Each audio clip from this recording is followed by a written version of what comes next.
భక్తిస్త్వయి స్థిరతరా భగవన్ యది స్యాత్ దైవేన నః ఫలిత దివ్య కిశోరవేషే ముక్తి స్వయం ముకులితాంజలి సేవతే స్మాన్ ధర్మార్థ కామగతయ సమయ ప్రతీక్షా. భగవంతుని యందు బుద్ధి నిలవటం ఎంత కష్టమండి. ఏదైనా ఒక విషయం మీద బుద్ధి నిలవటమే బహు కష్టం.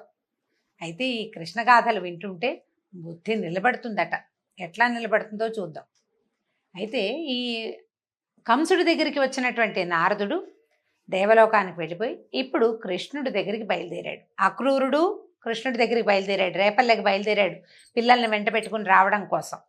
అయితే నారదుడు కూడా వచ్చాడు. వచ్చి స్వామిని నారదుడు కృష్ణుడిని ప్రార్థిస్తూ చెప్పిన మాటల్ని పోతన గారు బహు చక్కగా చెప్పారండి. పద్యం చెప్పటం లేదు, అర్థమే చెప్తాను చూడండి. ప్రపంచమంతా ఉన్న శక్తివి తండ్రి, నువ్వు సర్వనియామకుడివి. అంటే నువ్వు ఎవడేం చెయ్యాలి అనేది నియమించేది సాక్షాత్ భగవంతుడే.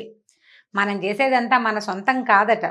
కట్టెలలో అగ్ని ఉన్నట్టుగానే ఒక కట్టె ఉంది, ఆ కట్టెలో నిప్పు ఉంది అని చెప్తారు. నిప్పు ఎట్లా ఉంటుందండి? పచ్చి కట్టెలో నిప్పు ఉందంటే ఉంది, కనపడదు మనకది. దానికి నిప్పు అంటించినప్పుడు అందులో ఉన్న అగ్ని బయటపడుతుంది. అదేవిధంగా సమస్త ప్రాణులలోనూ ప్రవేశించి ఎలాంటి వికారాలకు లోను కాకుండా ఏకరూపుడువై విలసిల్లుతున్నావు. ఆత్మజ్యోతి రూపంలో భగవంతుడు ప్రతి శరీరంలోనూ, ప్రతి మానవుడు, ప్రతి జీవి రూపంలోనూ ఉంటాడు. అతని ఏ వికారానికి లోను కాడు. ఆత్మసాక్షిగా ఉండి లోపల మన వెనక లోపల వెలుగుతూ ఉంటాడు, మనతో ఉంటాడు భగవంతుడు. మన ప్రతి వాళ్ళతోటి ఆ భగవంతుడు మన నుంచి వెళ్ళిపోయినప్పుడే మనం ఈ పాంచభౌతిక శరీరాన్ని విడిచిపెట్టేస్తాం. మనం అని మనం చెప్పుకుంటున్నది మనము కాదు, భగవంతుడే. అయితే హృదయ కుహరమందు గూఢంగా ఉన్నావు. జీవులున్నొచ్చే క్రియాకలాపాలకి కేవలము సాక్షిభూతుడుగా ఉన్నావు. నీవు సర్వస్వతంత్రుడవు. నీకు అధీనమైన మాయాశక్తి చేత సత్వరజస్తమో గుణాలని కల్పిస్తున్నావు. భగవంతుడి యొక్క అధీనంలోనే ఉంటుంది మాయ. దాన్నే మనం విష్ణుమాయ అని చెప్పుకుంటాం. ఈ త్రిగుణాల చేత జగత్తును సృజిస్తున్నావు, పాలిస్తున్నావు, సంహరిస్తున్నావు. రాజుల ఆకారాలు ధరించి ఉన్న రాక్షసులను నిర్మూలించి ఈ భూమండలాన్ని కాపాడడం కోసం అవతరించావు స్వామి నువ్వు అని చెప్తూ ఏమంటున్నాడంటే, ఇంతకు ముందు నువ్వు ఎందరినో సంహరించావు. ఇక ముందు రేపు నాడు జరగబోయేది చెప్తున్నాడు. చాణూరుడు, ముష్టికుడు, గజుడు, కంసుడు, శంఖుడు, కాలయవనుడు, మురుడు, నరకుడు, పౌండ్రకుడు, శిశుపాలుడు, దంతభక్తుడు, సాలుడు మొదలైన వారు నీ చేతిలో మరణిస్తారు. దేవలోకం నుంచి పారిజాత వృక్షాన్ని పెళ్లగించి తెస్తావు. నీ వల్ల నృగునికి శాప విముక్తి కలుగుతుంది. శమంతకమణిని స్వీకరిస్తావు. మృతులైన బ్రాహ్మణ కుమారులను తిరిగి తెచ్చి ఇస్తావు. అర్జునుడికి సారథివై అక్షౌహిణుల సైన్యాన్ని సంహరిస్తావు తండ్రి. తర్వాత వర్ధనశీలుడైన పరమేష్టి కూడా, అంటే మనుషులని పుట్టించే పరమేష్టి కూడా నీవు చేసే పనులు లెక్కించలేకపోతాడు. నీ లీలలు అపారమైనవి, అనంతమైనవి. వాటిని లెక్క పెట్టలేము. మనం లెక్కబెట్టి కొన్ని చెప్పుకుంటాం. లెక్కలేనన్ని లీలలు చేస్తాడు లీలామానుష విగ్రహధారి అయిన కృష్ణుడు. నీ వల్లే సత్వరజస్తమో గుణాలు జనించి వృద్ధి పొంది అణగారిపోతాయి. నీ రూపానికి మేరలేదు. నువ్వు సర్వవ్యాపివి, జయశీలుడవు, సహనశీలివి, పరమేశ్వరుడవు, ప్రమాణరహితుడవు, ప్రపంచ నియామకుడు అయినటువంటి నీకు నమస్కరిస్తానంటూ నారదుడు వేనోళ్ల విష్ణుని, ఈ కృష్ణుడిని పొగిడి సెలవు పుచ్చుకున్నాడట. ఆ తర్వాత ఒక రోజట గోపబాలుడు కృష్ణుడితో కలిసి అడవికి వెళ్ళారట. చూడండి, ఇప్పుడు ఇవన్నీ మాట్లాడాడు బోళ్ళంత వివరంగా. ఈయన దేవదేవుడు అవతారం ఎత్తలేదు, ఇంకా బాలకుడి వేషంలోనే ఉన్నాడు. అంటే తన పాత్రకి న్యాయం చేకూరుస్తూనే ఉన్నాడు అనమాట. పోయి ఒక పర్వతం, ఒక చిన్న కొండ దగ్గర దాగుడు ముత్తలు ఆడుకుంటున్నారట.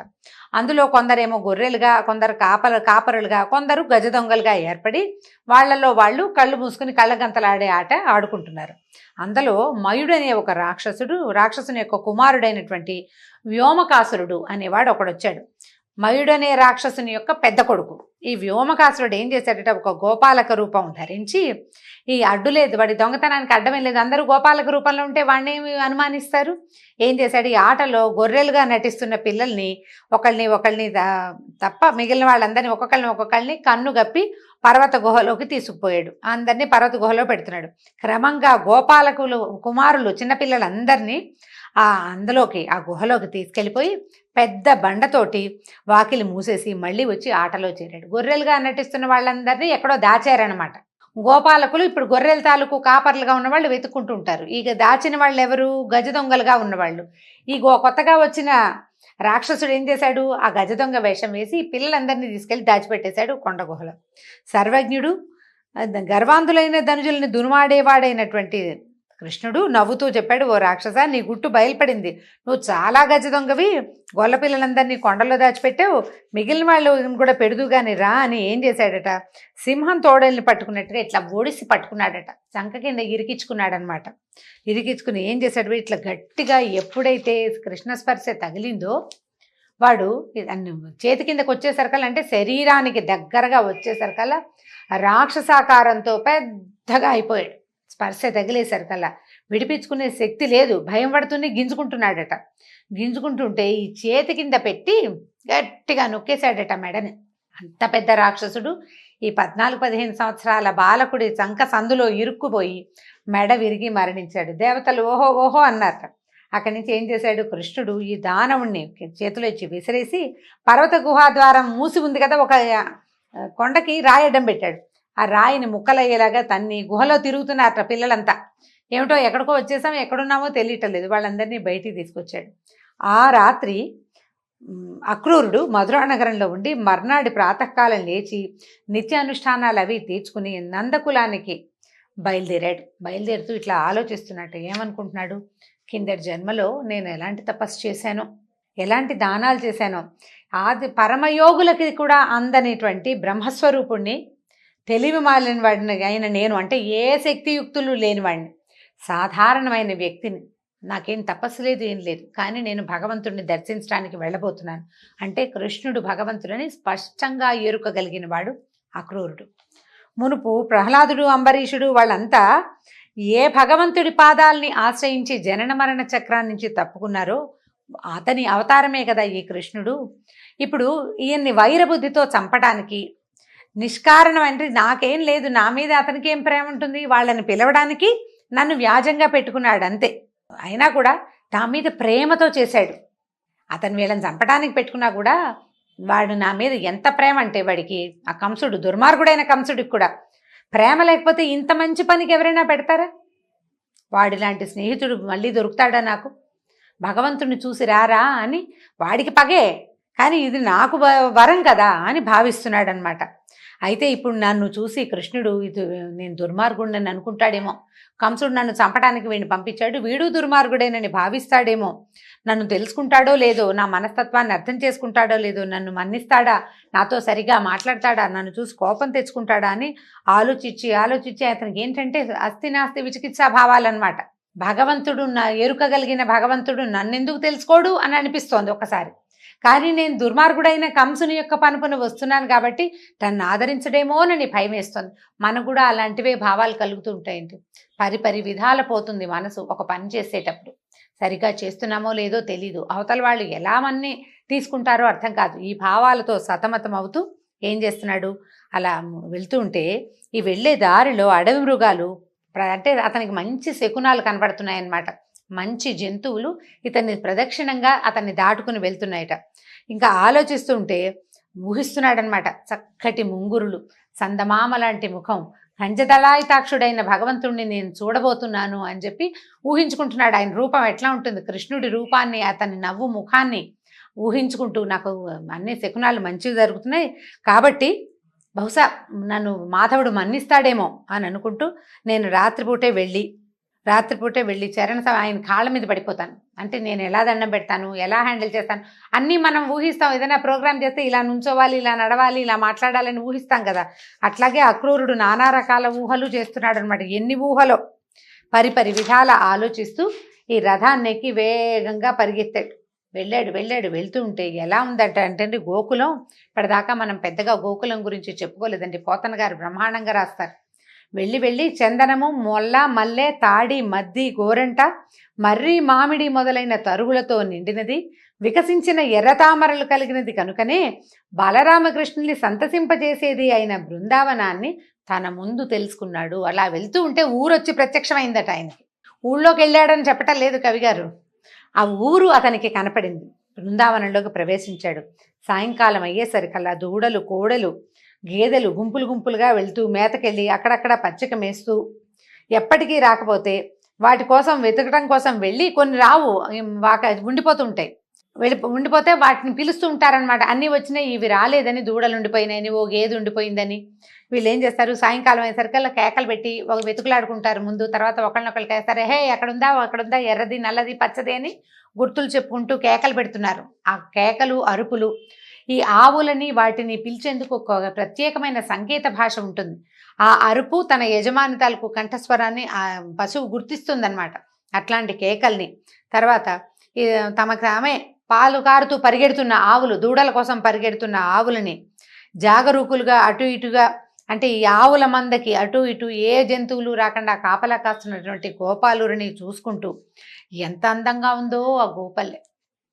గోధుళ్ళు వేళ, సాయంకాలం వేళ తిరిగి వస్తుంటే పశువులు అక్కడ రేగే దుమ్ము పరమ పవిత్రమైనదట. ఆ పవిత్రమైన గోధూళి తనని మరింత పవిత్రం చేస్తూ ఉండగా ఈయన బలరామకృష్ణుల భుజదండాలనే ప్రాకారాలతో రక్షింపబడుతున్న రేపల్లెలోకి ప్రవేశించాడు. ఎంత పరమాద్భుతంగా ఉందంటే, ఆయన ఆ వెళ్తున్న దారినే చూసే నేను భగవంతుని చేరిపోయానని అత్యుత్సాహంతో గబగబా వెళ్తున్నాడనమాట. ఆవులు, దూడలు, తర్వాత ఎద్దులు, చిన్న చిన్న లేగదూడల చెంగనాలు, తల్లుల దగ్గరికి అవి పరిగెత్తటాలు, అట్లాంటి దృశ్యాలన్నీ గమనించుకుంటూ ఆనందంతో వెళ్ళాడు లోపలికి. అయితే అక్కడ పాదాల ముద్రలు కనపడ్డాయట. పద్మము, అంకుశము మొదలైన శుభలక్షణాలు కలిగిన కృష్ణుని అడుగుల చొప్పు సంతోషంతో అడుగుల ముద్రలు కనపడుతున్నాయట. వాటిని చూసి మేను పులకించి ఆనంద భాష్పాలతోటి కళ్ళలోంచి నీళ్ళొచ్చేస్తున్నాయన్నమాట. అక్రూరుడు ఉత్కంఠతోటి రథం నుంచి దిగాడు. భగవంతుణ్ణి చూస్తానన్న ఉత్సాహం, చూడబోతున్నానన్న ఆనందం, చూసేస్తున్నానన్న సంతోషం, ఇవన్నీ భక్తులకి ఎంత విపరీతమైన ఉద్వేగాన్ని, ఆనందాన్ని కలిగిస్తాయో ఈ అక్రూరుడు ఈ నందవ్రజాన్ని దర్శించినప్పుడు రాసిన వర్ణన వ్యాసుల వారు పరమాద్భుతంగా రాశారు సంస్కృతంలోను. పోతన గారి వర్ణన అసలు చెప్పనలవగానే సౌందర్యవంతంగా ఉంటుంది. అవకాశం ఉంటే స్వయంగా చదివి తెలుసుకోండి. నేను తేలిగ్గా చెప్పుకుంటూ వెళ్తున్నాను, కానీ చదవాలి దాన్ని. ఒక్కొక్క పదము, ఒక్కొక్క విషయము మనం స్వయంగా చదువుతూ ఉంటేనే ఆ అత్యద్భుతమైన పరమానంద అనుభూతి ఏమిటి అనేది మనకు తెలుస్తుంది. అక్కడి నుంచి లోపలికి వెళ్ళారు. ఆ వెళ్తూ ఉంటే ఏం కనిపించారంటే, తామర రేకుల వంటి కన్నులు గలవారు, రంగారు మేనులు, చక్కని వస్త్రాలు ధరించిన వాళ్ళు, వెల్లి విరిసే కాంతులు, పచ్చనైనా నల్లనైనా చక్కటి వస్త్రాలు ధరించారు. కృష్ణుడేమో పసుపచ్చటి బట్ట కట్టుకున్నాడట, పంచ కట్టుకున్నాడు. బలరాముడేమో నల్లటి వస్త్రాన్ని కట్టుకుని పూలదండలు వేసుకుని ఎట్లా ఉన్నారంటే మన్మథాకారులుగా ఉన్నటువంటి, పాలు పితికే వాడల్లో ఉండి, అంటే ఈ గొల్లపే పల్లెలో అలా సంతోషంగా తిరుగుతున్నటువంటి బలరామకృష్ణులని స్వయంగా మాంసనేత్రంతో దర్శించాడు అక్రూరుడు. ఇది చూసేసరికి ఆనందం పట్టలేకపోయాడనమాట. అంత సౌందర్యాన్ని, అంటే భక్తి వల్ల వచ్చిన భావన వేరు. సాధారణంగా అబ్బాయిలు బాగున్నారనిపిస్తుంది. ఈ కనపడుతున్న అందమైన అబ్బాయే భగవంతుడని, ఆ పక్కనున్న బంగారు రంగుతో వెలిగేవాడే ఆయన యొక్క పాన్పని తెలుసుకున్న వాడి భావన వేరేగా ఉంటుంది కదా. సాధారణంగా అబ్బో బాగున్నారండి, ఓ పిల్లాడు పచ్చగా ఉన్నాడు, ఓ పిల్లవాడు నల్లగా ఉన్నాడు అంటే సాధారణ భావం. వీడే భగవంతుడు. తన ఎదురుగుండా ఉన్న ఈ 15-16 సంవత్సరాలు కూడా పూర్తిగా లేని పిల్లవాడు ఇతడు సాక్షాత్ హరి అని, పక్కనున్నవాడు సాక్షాత్ ఆదిశేషు అని అర్థమయ్యి తెలుసుకున్న వాడి భావన, వాళ్ళ ఆనందము అపరిమితమైనదన్నమాట. పరమానందంతో శ్రీకృష్ణ పాదాలకి, బలరామకృష్ణుల పాదాలకి నమస్కారం చేశాడు. అక్కడి నుంచి ఈయన ఏం చేశాడు, ఈయన చేతులతోటి కృష్ణుడు కౌగిలించుకున్నాడట అక్రూరుని. అనంతం ఇద్దరు దండం పెట్టారు, ఇద్దరికి దండం పెట్టాడు, ఇద్దరు కౌగిలించుకున్నారు. తమ ఇంటికి తీసుకెళ్తే సరే అడిగారు, అడిగి కనుక్కున్నారు. గద్దె మీద కూర్చోబెట్టి కాళ్ళు కడిగారు, మధుపర్కం సమర్పించారు. తర్వాత చక్కగా భోజనం పెట్టారు, తాంబూలం అవి ఇచ్చారు. నందుడు కూడా వచ్చి ఆయన్ని చాలా ఆదరించి ఇలా అడిగాడు. ఏమన్నాడు, ఏమిటయ్యా అక్రూరా, చెల్లెలు వద్దు వద్దని ఏడుస్తుంటే నీచుడై మేనల్లుళ్ళని చంపిన మీ కంసుడు బతికుండగా, అంటే వాడుండగా దశార్హ వంశపు వాళ్ళైన మీకు భూమి మీద బతుకుందా? మీరు ఎట్లా ఉంటున్నారు అతని దగ్గర? చెల్లెలు ఏడుస్తుంటే ఆమె పిల్లల్ని చంపిన దుర్మార్గుడు రాజు, అతన్ని సేవించేవాళ్ళు మీరు. మీ వంశం వాళ్ళు బతికేందుకు అవకాశం ఉందా నాయన? మిమ్మల్ని మీరు బాగున్నారా అని ఎలా అడగాలి నేను? మీరున్నది ఎట్లాంటి వాడు, దుర్మార్గుడైన వాడి పాలనలో కదా అని అన్నాడు. అనేసరికల్లా అప్పుడు అందరు నిదానంగా ఒకళ్ళ చోట అక్కడ ప్రశ్నించుకున్నారనమాట. మీరు వాళ్ళంతా బాగున్నారా, చుట్టాలు బాగున్నారా, ప్రజలు కులాసాగా ఉన్నారా అని అడిగి కృష్ణుడు అడుగుతున్నాడు. మా మామ కంసుడు నిర్భయంగా ఉన్నాడా? అయితే నన్ను కన్నక పాపానికి పాపం, వసుదేవులు ఇద్దరు కారాగారంలో క్షేమంగా బతికే ఉన్నారా అని కృష్ణుడు అడిగాడట. నువ్వు ఇక్కడికి వస్తుంటే నువ్వు వస్తున్నావనే సంగతి ఊరంతా తెలుసు. మా అమ్మ నాన్న అంటే దేవకి వసుదేవులు ఏమైనా చెప్పమన్నారా? నా సంగతి తెలియలేదని వాళ్ళు బాధపడుతున్నారు, దుఃఖం పడుతున్నారా? కంసుడి వల్ల వాళ్ళు ఎలాంటి బాధలు పడుతున్నారో నాకు అర్థమయ్యేలాగా చెప్పు. అక్కడ ఏం జరుగుతోంది? తర్వాత నువ్వెందుకు వచ్చావు ఇక్కడికి అని అడిగాడు. అడిగితే అప్పుడు అక్రూరుడు ఏం చెప్పాడంటే, నారదుడు వచ్చి చెప్పిన సంగతులు. నారదుడు వచ్చి ఏం చెప్పాడు? చాలా తేలిగ్గా 4 వాక్యాల్లో నువ్వు చంపబోయిన పిల్ల యశోద కూతురు, దేవకికి పుట్టిన పిల్లవాడు నందవ్రజంలో ఉన్నాడు, వసుదేవుని భార్య అయిన రోహిణి గర్భంలో ఇంకో పిల్లాడు పుట్టాడు, వాళ్ళిద్దరూ అక్కడే ఉన్నారు, నీ మరణం తథ్యమని చెప్పెళ్ళాడు. అది చెప్పాడు. తర్వాత కంసుడికి ఈ యాదవులందరి మీద ఎంత కోపం వచ్చింది, వీళ్ళ వల్లే ఇది ఇలా పిల్లలు తప్పించుకున్నారని కోపం, దేవకి వసుదేవుల్ని చంపుదామనుకున్నాడు. తర్వాత వాళ్ళిద్దరిని ఏమో కారాగారంలో పెట్టించాడు, చెరసాలలో ధనుర్యాగం పేరుతోటి తనని పంపించాడు అని ఈ విషయం అంతా చెప్పాడు. ఇట్లా ఆలోచిస్తున్నాడు. ఈ రకంగా మీకు మృత్యువుని అరేంజ్ చేసి పెట్టాడు అని చెప్పేసరికల్లా రామకృష్ణులు నవ్వారు. ఇద్దరు చుట్టూతా చేరిన నందడికి గొల్ల పెద్దలకి ఇట్లా చెప్పారట. ఏమంటున్నారు? రాజైన కంసుడు ధనుర్యాగం దర్శించడానికి పంపాడు, కబురు పంపించాడు మనకి. ఆ ప్రభువుని చూడ్డానికి వెళ్ళాలి. రాజుగారు కబురు చేస్తే మా ఇంట్లో పెళ్ళి రండి అంటే వెళ్ళొద్దు, మరి మన ఆఫీసర్ పిలిస్తే వెళ్ళవలసిందే, రాజు చెప్తే తప్పకుండా వెళ్ళాలి. కాబట్టి మీ ఇళ్లలో ఉన్నటువంటి పాలు, పెరుగు, నెయ్యి, కట్నాలు, కానుకలు అన్నీ మీ శక్తి అనుసారం అమర్చండి. మొదట బళ్ళని సమాయత్తం చేసుకుందాము, మనమంతా మధురా నగరానికి వెళ్దామన్నాడు. అక్కడి నుంచి అక్రూరుడు ఈ రామకృష్ణులు ఇద్దరిని మధురకి తీసుకెళ్తాడు అని తెలిసేసరికల్లా గోపవనితలంతా కంగారు పడిపోయి భయపడిపోయారు. ఇక చాలా బమ్మో ఇంకేముంది, కుమారులిద్దరినీ తను రథంలో తీసుకెళ్తానని వెనకాల వీళ్ళందరినీ రమ్మని అక్రూరుడు చెప్పాడు. ఎప్పుడైతే అక్రూరుడు వీళ్ళని తీసుకెళ్తాడని అర్థమైందో అక్కడి నుంచి గోపకాంతలంతా కంగారు పడిపోయారమ్మో ఇంకేముంది, అక్కడికి వెళ్తే ఇంకా చాలా ప్రమాదం అని, ఈ పిల్లాన్ని రోజు చూడలేకపోతాం, కృష్ణుణ్ణి, హృదయేశ్వరుడైన శ్రీకృష్ణుణ్ణి నిత్యము దర్శించలేకపోతామని కళవళ పడిపోయినటువంటి గోపవనితలు అందరూ ఫీల్ అయిపోయారు. పైగా ఏమనుకుంటున్నారంటే, ఈయనున్నాడు కదా బ్రహ్మదేవుడికి పని బాట లేదు, ఆయన ఏదో ఒక నలుగురు మనుషులను తయారు చేసి ఊరుకోకుండా ఈ మన కృష్ణుడిని ఇక్కడ ఉండనీయకుండా పిల్లల్ని తిప్పినట్టుగా ఇక్కడి నుంచి అక్కడెక్కడికో తిప్పడానికి ప్రయత్నం చేస్తున్నాడు, ఎవరైనా సరే చెప్పి ఈ పద్ధతులు మాన్పిస్తే బాగుంటుంది, ఇదేమిటి ఇట్లా మళ్ళీ తీసుకెళ్ళిపోతున్నారని వాళ్ళు ఒకే రకంగా దిగులు పడుతున్నారనమాట. ఒకళ్ళు ఏడ్చేస్తున్నారు వెళ్ళొద్దు అని, వెళ్ళకూడదని. కొంతమంది యశోద దగ్గరికి వెళ్ళి చెప్తున్నారు, పిల్లవాడిని పంపించొద్దు, కృష్ణుడిని పంపొద్దని. నేను పిల్లవాడని చెప్తున్నాను కానీ వాళ్ళు అట్లా చెప్పట్లేదు, మా హృదయేశ్వరుని పంపించొద్దనే చెప్తున్నారు. ఎన్ని విధాలో ప్రయత్నం చేశారు, బతిమలాడారు, అడిగారు, వద్దు నువ్వు వెళ్ళొద్దు అని చెప్పి. అప్పుడు ఏం చెప్పారంటే, సరే వీళ్ళకి కనపడకుండా వెళ్ళిపోయాడట, మళ్ళీ వస్తానని. కొంతమంది అంటే రాత్రిపూట సాయంకాలం అయ్యేసరికల్లా ఆ దూతికలకి వీళ్ళు అందరు పిలుస్తున్నారనమాట, వాళ్ళు నేను రమ్మంటున్నారు వీళ్ళని రమ్మంటారని కృష్ణుడి దగ్గరకు వచ్చి చెప్పే వాళ్ళకి మళ్ళీ వస్తామని చెప్పించాడు, మళ్ళీ కలుద్దామని చెప్పించాడు. ఈ తర్వాత గోపి మళ్ళీ వస్తానని చెప్పి పెరుగు బళ్ళ నిండా కానుకలు, పాలు, పెరుగు, వెన్న, నెయ్యి ఎత్తించుకుని నందుడు మొదలుగా కలిగిన గోపకులు వెంటరాగా అక్రూరుడితోలే రథాన్ని ఎక్కి కృష్ణుడు బలరామ సమేతంగా బయలుదేరాడు. వాళ్ళందరూ బళ్లలో బయలుదేరితే అక్రూరుడు వేసుకొచ్చినటువంటి రథం మీద బలరాముడు మరియు కృష్ణుడు ఎక్కి అతనితోటి పాటు బయలుదేరారు. ఇంకేముంది, గుర్రం బండి వెళ్ళిపోతోందని ఘోష యువతలంతా ఏడుస్తూ నుంచున్నారట.